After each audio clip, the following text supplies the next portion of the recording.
Today we're going to be talking about how to make a pollinator-friendly garden. First, welcome to Garden Theory. If you're new here, my name's Zachary Bowie, and I hope y'all are excited for today's video as much as I am.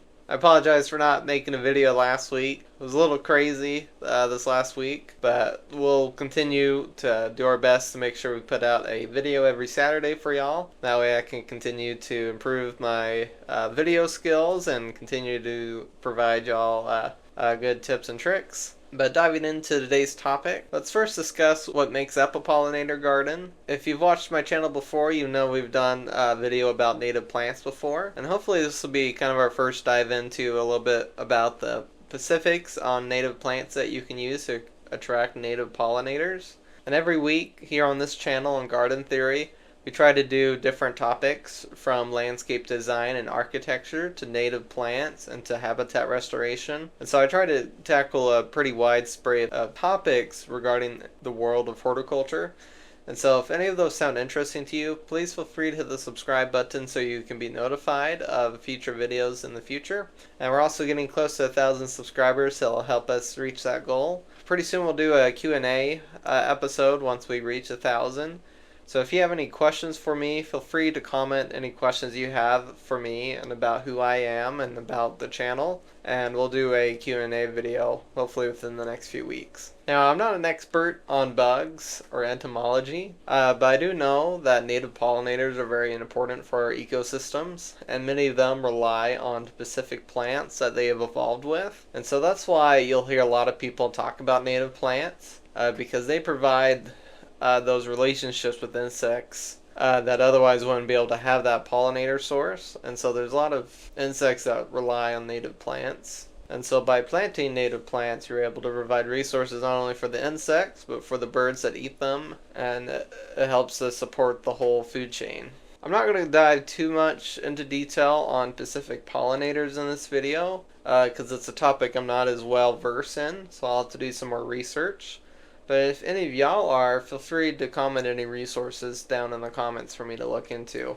But what I do know is about native plants. I've been learning a lot about native plants over the last couple years. And in our native plant video, we talked about local ecotypes.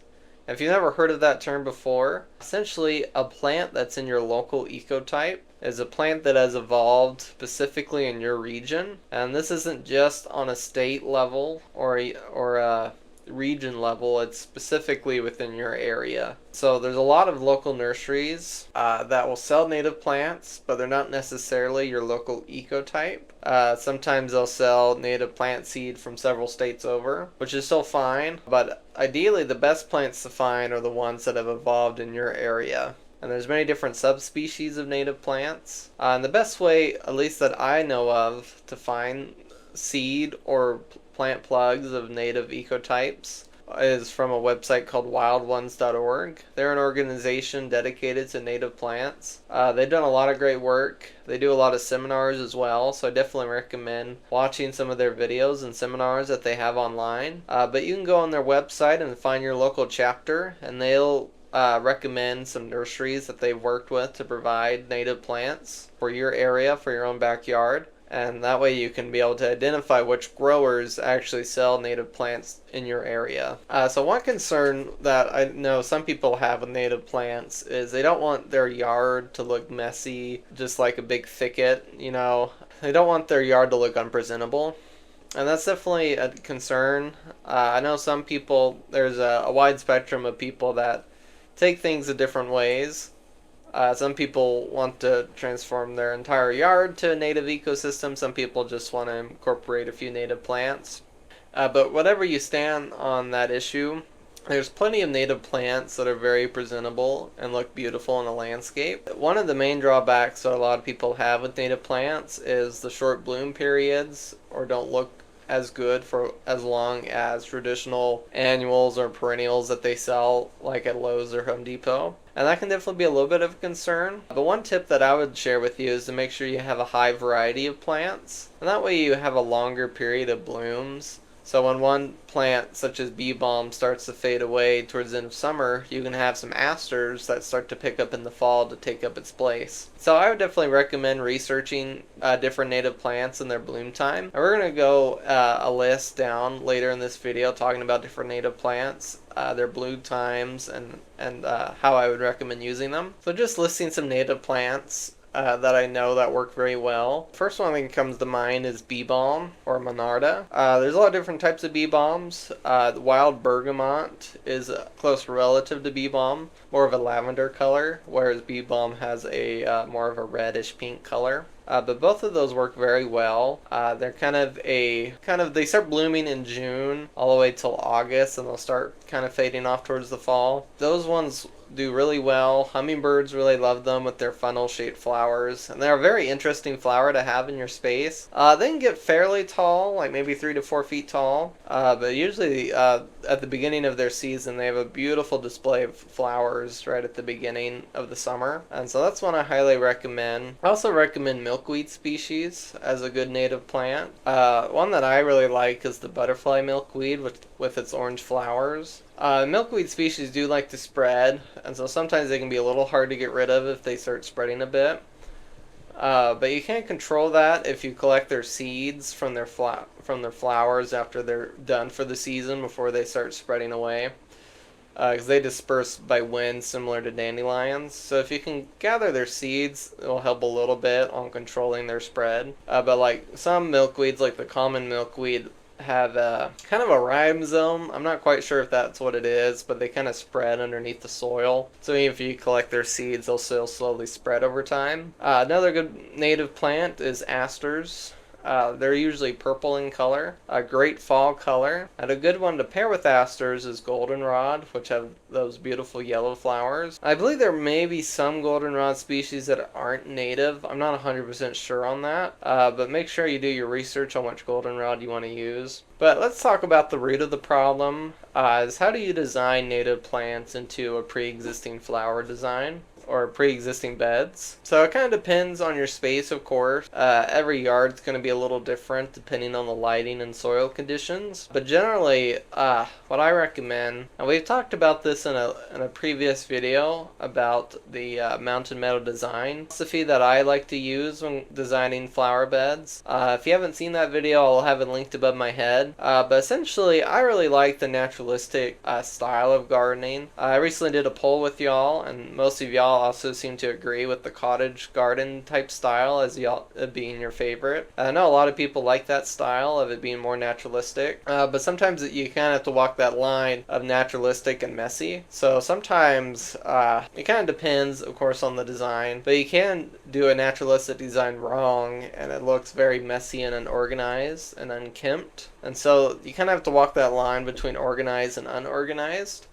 And that's why I really like the mountain meadow design philosophy, because I feel like it really helps to lay it out very simply in simple terms how to design a flower bed. And essentially, I'll break it down a little bit in this video. I won't go into too much depth, but essentially you start off by splitting your plants into 3 categories, as they call it, the skeleton, tendon, and flesh.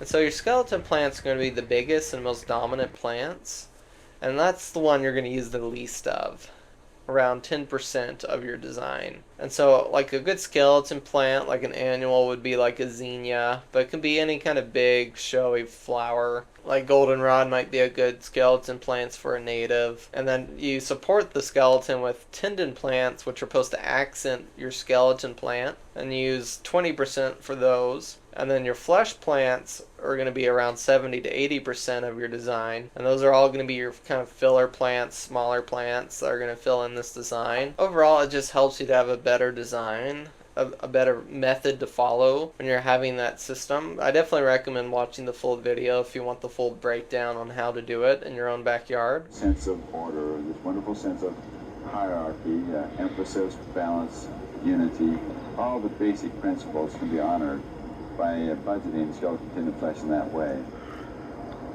The way it works is these coleus with the orange or rust colored leaves in this arrangement tie it all together in a network that becomes the skeleton.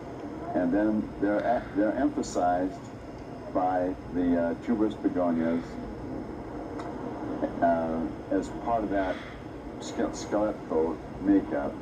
And then next, the chartreuse plants make up the tendon, and the tendon starts tying it together and legitimizing the skeleton. And finally, the impatiens make up the flesh, which finally fill it all in together. It's very simple. And native plants can work as supplements in your design. I like to mix in herbs and different native flowers when I'm doing like an annual flower bed. The more varieties of flowers you have, the better and healthier your garden space will be. Alright, welcome back to my desk again. So after doing some pondering about the strip in this video, I thought it'd be easier just to show y'all on paper what I'm talking about. So I'm going to do something very simple. This is going to be very rough. I'm not going to use any rulers or anything. But I got these new gel pens, and I wanted to show you just kind of roughly how you can do this for yourself. Let's say this is the corner of our house. Right, this is our house. So let's say we have a flower bed that goes around the corner. Some of y'all may have something like this, like that. Okay, so this is the flower bed. So let's just say, I'm going to point a random direction. We're going to say north is this way. So that means this is a north facing wall, and then this is a west facing wall. So that means if you live in the northern hemisphere, that this northern side is going to be typically slightly more shady, and the western side is going to get that afternoon sun. So this will get afternoon sun, even this section, unless there's something blocking it up here. But for the purposes of this, we're going to say that this part is part sun, and we'll say this part is full sun. So when we're designing a flower bed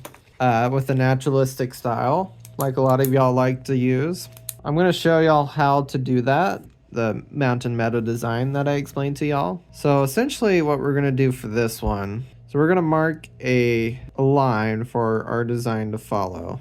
So now we have this swiggle line that goes through our space. And so first, before we do anything, is we're going to figure out what plants do we want to use for this space.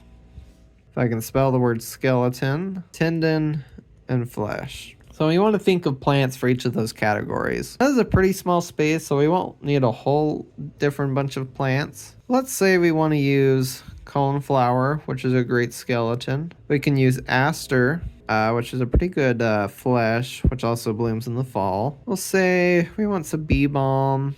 Let's say we have a few non-native flowers in this as well. We'll do one more skeleton, liatris, so those will be our two skeleton. Let's say we want to mix some herbs into our space, so we can use some parsley. We can also, for our tendon, we can use some sage clary. We can get some creeping phlox. Let's say we want to mix a few annuals in here. We can do some, maybe some petunias. Let's say we want to mix a few daylilies. Say someone really likes daylilies. So that'll be it for our tendon. And we're also going to add some lemon thyme. Alright, well, we'll just go with that for now. So now we're going to start with our skeleton plants. And so we're going to place these skeleton plants, that's purple color. So we're going to place these guys. Sorry, this is not going to be the greatest drawing. These are our coneflower. So we'll say, we'll place them like that. We're going to do one more section right here. Okay, so there's our coneflower. And then for our liatris, we'll only add a few of these guys because they're kind of tall. Alright, so that's our liatris. So we'll only have one pair of that. So that's a total of 9 skeleton plants. And going back to red, now we're going to add some bee balm, some sage clary, and some daylilies. We'll need some green. So we're going to add our tendon along this line with our skeleton plants. Let's say we have a patch of bee balm like that. We have another patch right here and a third patch right there. We'll just add some little dots for the flowers. And then the other two, sage clary and daylilies, we're gonna add a daylily there, right? Daylily there, and we'll just do that. So now we have all of our plants like that. This is a pretty rough drawing. But now we're going to fill in with all of our flesh plants. And they're just going to fill in all of these areas just like this. And now we have a really fun design that ribbons through it with all the different flesh plants in there. Well, I think that's going to be it for today's video. I hope y'all found this video a little inspiring for y'all to tackle your own pollinator gardens. And we'll continue to make better videos for y'all every week. And I hope y'all all have fun with your gardening adventures this summer. And thank y'all for watching. Remember to subscribe. So, see y'all later.